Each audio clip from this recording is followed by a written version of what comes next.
ከ1 ሚሊዮን ብር በታች መነሻ ካፒታል ይዛችሁ ወደ ዶሮ እርባታ መግባት ለምትፈልጉ ሁሉ ዛሬ የተወሰነ ጠቃሚ የሚባሉ ምክሮችን ልለግሳችሁ። በተለይም ደግሞ በዚህ በእርባታ ቢዝነስ በየጊዜው በጣም ተለዋዋጭ የሆኑ ኢንፎርሜሽኖች፣ ተለዋዋጭ የሆነ ግብይት እየተፈጸመ ያለበት ወይም ደግሞ ከጊዜ ወደ ጊዜ በጣም ከፍተኛ የሆነ ወጪ እያወጣችሁ የምትጀምሩት አይነት ቢዝነስ ሆኗል። ስለዚህ ምናልባት ከ1 ሚሊዮን ብር በታች ያለው ሰው በዚህን ሰዓት ላይ አነስተኛ ወይም ስሞል ስኬል ቢዝነስ ወይም ደግሞ ስሞል ስኬል አነስተኛ መጠን ያለው የዶሮዎች መጠን ነው ይዞ ወደ ስራው ሊገባ የሚችለው። ያ ማለት እንግዲህ 1000 ዶሮዎች ያልሞሉ ኮሜርሻል በሆነ መንገድ 1000 ዶሮዎችን የያዘ ሰው ምናልባት ራሱንም ቤተሰቡንም ውጤትም የሚያይበት አይነት በአጭር ጊዜ ውስጥ የሚለወጥበትም አይነት የዶሮዎች ብዛት ነው ተብሎ በብዙዎች ይቀመጣል። እኔም እንደማስቀምጠው በዛ ልክ ነው። ነገር ግን ደግሞ ዛሬ ምናልባት 1000 ዶሮዎችን መያዝ የማይችል ሰው አቅሙ የማይፈቅድለት ምናልባት 1 ሚሊዮን ብር በታች 700,000 500,000 400,000 ብር ያለው ሰው ምን አይነት ዘዴዎችን ተጠቅሞ ነው ውጤታማ የሆነ ስራን ልክ 1000 ዶሮ ሰርቶ ሊያተርፍ የሚችለውን ያክል ትርፍ በአነስተኛ ገንዘብ ጀምሮ ሊያተርፍ የሚችለው የሚለውን ዛሬ አነሳላችኋለሁ። በተወሰነ መልኩ ይሄ ዛሬ ሳይንስ የሚናገረው ነገር አይደለም፣ ወይም ደግሞ ሳይንስ ጽፎ ያስቀመጠው ነገር አይደለም። ሀገራችን ላይ የሚሰራበትን መንገድ ነው የምነግራችሁ፣ ወይም ደግሞ ውጤታማ እርባታን ለመፍጠር በየትኛው አይነት መንገዶች መጠቀም ይኖርባችኋል የሚለውን በገንዘብ ብተምኑት ምናልባት የ100,000 ብር ወይ የ200,000 ብር አላቅም እስከ 300,000 ብር የሚያክል ምክር ነው ብዬ አስባለሁኝ። ያው አሁንም በጣም እየተቸገሩ ያሉ ሰዎች አሉ። በዚሁ አሁን በማወራላችሁ የዶሮ እርባታ ስራ ላይ ሰዎች እንደ አዲስ የሚገቡበትና ደግሞ በጣም ተማረው የሚወጡበት አይነት ቢዝነስ ነው። ስለዚህ ተማረው የሚወጡበትና አዲስ ደግሞ ሲገቡ ደግሞ ምን ማድረግ እንዳለባቸው ለመጠቆም ያክል ማለት ነው። የመጀመሪያ አብዛኛዎቹ የሚሰሩ ስራዎች በእናንተ መሆን አለባቸው።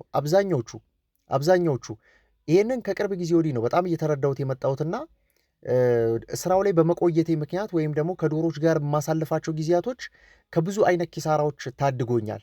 እኔ በህይወት እዛ ፋርም ላይ መቆሜ ማለት ነው። ስለዚህ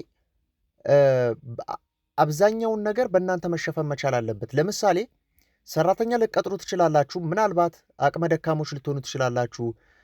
ከእድሜ ጋር ተያይዞ ከጤና ጋር ተያይዞ እነዚያን ነገሮች ነገር ግን ጊዜ ማጣት ወይም ደግሞ ጊዜ የለኝምና በሰራተኛ ላሰራ የሚለው ነገር ስለማያስኬድ ከዚሁ ምናልባት ገንዘባችሁን ኢንቨስት ሳታደርጉ በፊት መሰብሰብ መቻል አለባችሁ፣ ወይም ወደ ሌላ ቢዝነስ ሽፍት ማድረግ አለባችሁ። ይሄ እርባታው እንደዚህ አይፈልግም። ለምሳሌ አንድ ሰው ከ1 ሚሊዮን ብር በታች ኢንቨስት ሊያደርግ ነው ወይም ደግሞ ያን ወጪ አድርጎ ስራው ሊያቋቁም ነው ሲባል ሊቀጥር የሚችለው አንድ ሰው ብቻ ነው። ምናልባት 2,000 እና 3,000 ዶሮ ያለው ሰው ቢኖር ምናልባት እንደ ፋርም ማኔጀርም ቴክኒካል ማኔጀርም አድርጎ ሱፐርቫይዘርም አድርጎ ሊቀጥር ይችላል። የጤና ባለሙያ ሊቀጥር ይችላል። ስለዚህ እሱ የማስፈለግ መጠኑ በጣም ዝቅተኛ ነው። ስራው ምናልባት እነዚህ ሰዎች አሉና ይሳካል ማለትም ያስቸግራል። ነገር ግን ይህንን ሊያደርግ ይችላል። ስለዚህ እሱ የሚያስፈልግበት ሲስተም እየዘረጋ ስለሆነ እሱ የሚያስፈልግበት ነገር እየቀነሰ ይመጣል። ነገር ግን በ500,000 ብር መነሻ ካፒታል ይህንን ልታደርጉ አትችሉም። ሱፐርቫይዘር ልቀጥሩ አትችሉም። የሆነም ገብቶ የጤና ክትትል በቀን 2ና 3 ዶሮች መካከል እየሄደ ሊቆጣጠርላችሁ የሚችል ሰው ልታስገቡ አትችሉም፣ ልቀጥሩ አትችሉም። ያ አይፈቅድላችሁም። ለምን? የምታገኙት ትርፍ በጣም አነስተኛ ነው። ከዛ ላይ የተለያዩ ወጪዎችና ያልተገቡ ወጪዎች የምታደርጉ ከሆነ ምናልባት በባዶ እጃችሁ ልቀሩ ነው የሚሆነው ማለት ነው። ስለዚህ እነዚህ ነገሮች ሁሉ በእናንተ መሸፈን አለባቸው ማለት ነው። ሰራተኛ እንዳልኳችሁ በተለያየ ምክንያት ልቀጥሩ ትችላላችሁ፣ እውነት ነው። እናንተ የጭንቅላት ስራ ብትሰሩ እነሱ የጉልበት ስራ ቢሰሩ ትደጋገፋላችሁ። ስራውን በሁለት እግሩ ማቆም ይቻላል። ነገር ግን አነስተኛ ካፒታልን ይዞ የሚገባ ሰው ግን ይህንን ከማድረግ መቆጠብ መቻል አለበት። በሰው አይደለም ስራው የሚሰራው። መጀመሪያ ባለቤቱ ስራው እንዴት ሊሰራ እንደሚችል ሊገባው ሊረዳ ይገባል። ከዛ ነው ሰራተኞችን በሚፈልገው አይነት መስፈርት አስገብቶ በራሱ መልኩ መቅረጽ የሚችለው ማለት ነው እንጂ ሙያ ያላቸው ሙያ ከነሱ ማራለሁ ብላችሁ አላቅም። በጣም ዝቅተኛ ነው ይሄ ነገር። ብዙዎች በጣም ሰቅለውት ነው የምመለከተው። ሙያ ካላቸው ሰዎች ወይም ከዚህ ቀደም ዶሮ እርባታ የሰሩ ሰዎችን መቅጠር ይፈልጋል፣ ከነሱ ለመማር ስለሚፈልግ ማለት። ግን ብዙ ኤክስፔክት አታድርጉ። ብዙ አይደለም፣ በጣም የወረደ ነገር ነው የምታገኙት። የወረደ ነገር መሆኑ ግን የሚገባችሁ ምናልባት ስራው ላይ ከቆያችሁ፣ እግዚአብሔር ፈቅዶ ስራው ላይ ከቆያችሁ በርትታችሁ ስራው ላይ ጸንታችሁ ስራው ላይ ከቆያችሁ ከ2 ከ3 ከ4 ዓመት በኋላ ነው በደንብ እየገባችሁ የሚመጣው ማለት ነው። ምናልባት ከዛሬ ከ4 ዓመት በፊት ልምድ ብላችሁ የቀሰማችሁት ነገር ምናልባት በጣም ወደኋላ እየጎተታችሁ ያለ ነገር ሆኖ ይገኛል ማለት ነው። ስለዚህ በጣም አትስቀሉት ለማለት ፈልጋለሁ። ይሄ ከሙያ ከዚህ ቀደም ረጅም ዓመት የሰሩ ሰራተኞች ረጅም ዓመት የሰሩ ልምድ ያላቸው ዶሮ እርባታ ላይ ሲሳተፉ የቆዩ ሰዎችን የነሱን ልምድ ቀስሜ ከነሱ ባልተናነሰ መልኩ ሰራለሁኝ ብሎ የሚያስብ ሰው ልምዱ ራሱ መነሻው ከየት ነው ግራውንዱ ምንድን ነው የሚለውን ነገር ከማወቅ ቢሆን እሱ ብትጨምሩበት በጣም የተሻለ ነው። ወደ ዋና ሐሳቤ ሲመጣ ግን በመጀመሪያ ደረጃ ትልቁን ድርሻ የሚወስደው እርባታው ውስጥ ያለማቋረጥ በከፍተኛ ጽናትና በከፍተኛ ትግል ወጥራችሁ መስራት አለባችሁ።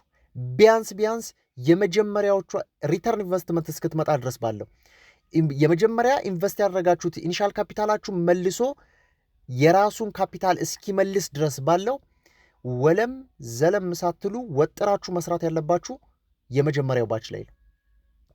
እንዳልኳችሁ ብዙ ሰው ቤት አስይዞ፣ ብዙ ሰው ተበድሮ፣ ብዙ ሰው የሆነ ነገር ከሰዎች ለቃቅሞ፣ ብዙ ሰው የኔ የሚለው ገንዘብ እኔ ሁላችንም እንደምናውቀው ነው፣ የኔ የግሌ ነው፣ ሰርቼ ያመጣሁት ነው፣ የኔ ብቻ ነው፣ የተጣራ ነገሬ ነው ብሎ በጣም አነስተኛ ሰው ነው። ከ10 ቢቆጠር 2 ሰው የሚገኝ አይመስለኝም። እቺን ስራ ከየትም ተጣጥሮ ከዚህም ለቅሞ ከዚህ ቤተሰብ አስቸግሮ ከዚህ ተበድሮ ምናምን ስለሆነ እቺን ታዲያ እንደዚህች የመጣችዋን ገንዘብ በቀላሉ መልቀቅ የለም። በቀላሉ እንዳትለቋት። በጣም ወጥራችሁ ነው መያዝ ያለባችሁ የመጀመሪያውን ባች ንቅንቅ ሳትሉ።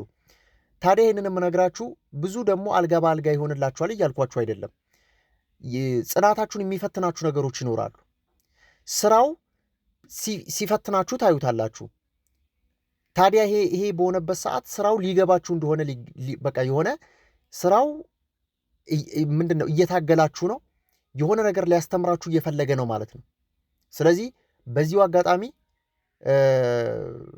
የመጀመሪያ መነሻችሁን ወይም ደግሞ በአነስተኛ ገንዘብ የምትነሱ ሰዎች እቺ መነሻዬ ነች መውደቂያዬ ነችም ብሎ ለሚገባ ሰው አንድ ትልቁ ምክር ምንድን ነው? ወጥራችሁ ስሩ፣ እራሳችሁ ቆማችሁ አሰሩ። ልምድ እውቀት እየቀሰማችሁ እግረ መንገድም ራሳችሁን እያስተማራችሁ ሌሎቹንም ደግሞ እየቀረጻችሁ የምትሄዱበት ሁኔታ ነው ያለው ማለት ነው። ሌላው 2 ምክር ነው ዛሬ የምሰጣችሁ አሉ። በእርግጥ 4-5 ብዬ ነበር ያዘጋጀሁት፣ ነገር ግን በ2 እንቋጨው።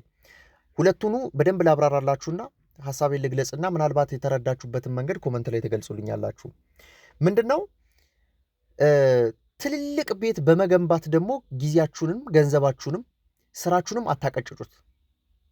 እኔ በጣም ብዙ ቦታ ስለምዞር ብዙ ሰዎችን ስለማገኝ እኔ የተለያዩ ሰዎች ይገጥሙኛል እና በጣም ትምህርት ወስዳለሁ ከነሱ ማለት ነው። ከነሱ ምንድነው ትምህርት የምወስደው? አንዳንድ ቦታ ስትሄዱ 20 ሺህ ካሬ ይዞ 500 ዶሮዎችን የሚሰራ ሰው አለ። 1000 ዶሮዎችን የሚሰራ ሰው አለ በዚህን የሚያክል ቦታ ላይ። አንዳንድ ሰው ደግሞ ተከራይቶ 7000 8000 ዶሮ የሚሰራ ሰው አለ። ዓላማ ነው በሁለቱ መካከል ያለው የዓላማ ልዩነት ነው። ያኛው ንብረት ይዞ ቁጭ ብሏል፣ ስራው ግን ከስራው ርቋል ወይ ስራው በደንብ ግልጽ አልሆነለትም። ይሄኛው ደግሞ ስራው በደንብ ገብቶታል። መሬት የሚገዛበት ቤት የሚገዛበት ገንዘብ ከስራው ደግሞ እያገኘ ነው። ግን የትኛው ይቀድማል የሚለው መሬት፣ ብዙ ሰዎች ይህን ስራ ለመስራት መሬት በጣም አስፈላጊ እንደሆነ፣ መሬት መግዛት እንዳለባቸው፣ መሬት ማዘጋጀት እንዳለባቸው ያስቀምጣሉ። አያስፈልግም ማለት አይደለም፣ ግን የመጀመሪያ ቅድሚያ የምናዘጋጀው ነገር እሱ መሆን የለበትም። መሬቱን ገዝታችሁ ስራውን ካልቻላችሁበት መሬቱ ላይ ወክ እያረጋችሁ ትዝናናላችሁ እንጂ ምንድነው ተጨማሪ የምታመጡት ነገር? ምንም። ሄዳችሁ ለሌላ አይነት ፐርፐስ ትጠቀሙበታላችሁ። ምናልባት መንግስት ያልፈቀደው ቦታ ከሆነ ደግሞ ሸጣችሁ ትወጣላችሁ። ለዚሁ አይነት ለግብርናው ዘርፍ የተፈቀደው አይነት ቦታዎች ምናልባት በኢንቨስትመንት የሚያዙ ቦታዎች ካልሆኑ ለሌላ አይነት ጉዳይ መጠቀም አይቻልም። ስለዚህ ከዚህ ጋር ተያይዞ መጀመሪያ አቅማችንን መጠቀም ያለብን ስራውን እንልመደው። ቦታ መንግስትም ይሰጣችኋል። ቦታ ከሆነ ቦታ ተከራይታችሁም ጥግ ሄዳችሁም ከከተማ ወጥታችሁም ገጠር መሃል ገብታችሁ መስራት ትችላላችሁ። ሙያው ግን ሊኖር ይገባል። ስለዚህ ትልልቅ ቤቶችን በመገንባት ትልልቅ መሬቶችን በመያዝ ልትንቀሳቀሱ የምትችሉበትን ገንዘብ አታባክኑት፣ ያዙት። ገንዘቡ ዶሮዎችን አስገብቶ ገንዘቡ እያበሉ እያጠጡ የሰራተኛና የቤት ኪራይ እየከፈሉ ብዙ ዶሮዎችን ማስተዳደር መሬቱ ተቀምጦ ከሚጨምረው ገንዘብ በዶሮ እርባታ ላይ ፈሰስ ብታረጉት የምታገኙት ልምድና የምታገኙት ጥቅም ትርፍ የተጣራ ትርፍ ይበልጣል። ሙያንም እንዲሁም ደግሞ ገንዘብንም የምታገኙበት ስራ ነው የሚሆነው። ስለዚህ ትልልቅ ቤቶችን በትልልቅ ወጪ የመገንባት ፍላጎት ያላችሁ ሰዎች 2-3 ደቂቃ ቆማችሁ ብታስቡት ብዙ የሚያስኬድ አይደለም። ምናልባት አንድ ዙር ሰርታችሁ በቀጣይ ልታከራዩ ወይ ልሸጡት ነው የምትችሉት ያንን ቦታ እንጂ ሙያውን ይዛችሁ በሆነች በትንሽ ደሳሳ የምትባል ቤት ላይ እውቀቱ ገብቷችሁ ያቺን ቤት በደንብ ሞዲፋይ አድርጋችሁ ዶሮ አስገብታችሁ ውጤታማ ሆናችሁ ገንዘብ ባይኖራችሁ እንኳን ለማስፋፊያ የእናንተ ጓደኛ የእናንተ ሲመለከት የነበረ የእናንተ መጣጣር የእናንተ ስኬት ያይ የነበረ ሼር መግባት እድሉ በጣም ሰፊ ነው። ያ ነገር ይመቻቻል። ለምን ምናላችሁ እውቀት አላችሁ፣ ሰርታችሁ አሳይታችኋል ማለት ነው። ስለዚህ ከዚህ ጋር ተያይዞ ትልልቅ ቤቶችን ትልልቅ ቦታዎችን የመያዝ ነገሩን ትታችሁ ትልቅ ሙያና የማይነቃነቅ አይነት ለምን ስራው የሚፈልገው ይሄ ነው። ሸቀጥ አይደለም፣ የሆነ ሌብል ተጽፎለት አይደለም የሚመጣው። በዛ መሰረት አይደለም ለሰዎች እያስረከብን ምን ሰራው። ራሳችን በምንጥረው ራሳችን በምናቀው ልክ ነው ስራውን መግፋት የሚቻለው። ስለዚህ ከዚህ ጋር ተያይዞ ምናልባት ይህንን መረጃ ወደ እናንተ አካፈልኳችሁ። በቀጣይ ደግሞ ጥሩ መረጃዎች ወደ እናንተ ይዤ እመጣለሁ። ሰላም።